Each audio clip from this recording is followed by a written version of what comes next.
ధ్యానం చేసేటప్పుడు ఆహ్, ఈ మధ్య ఎందుకనో తల వాలుతుంది గురుదేవా.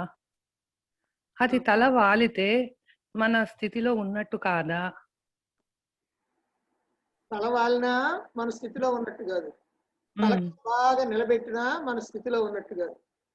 మన స్థితిలో ఉన్నట్టు ఎలా తెలుస్తుందనంటే, మనం ఏ ఒక్క ఆలోచన లేకుండా నేను పరమాత్మనే అనేటువంటి అనుభూతి కలిగినప్పుడు దాన్ని సమాధి స్థితి అని అంటారు.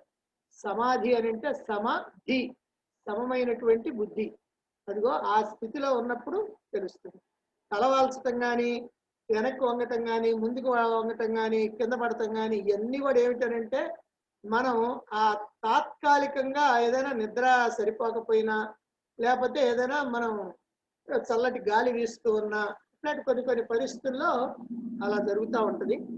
అందువల్ల దానికి ఆత్మానుభూతికి సంబంధం లేదు. ఒకసారి ఆత్మానుభూతి అయినది అని అంటే నేను ఆత్మననేటువంటి అనుభూతి కలిగింది అని అంటే అతనికి ఇంక ఈ ప్రపంచంతో సంబంధం లేదు.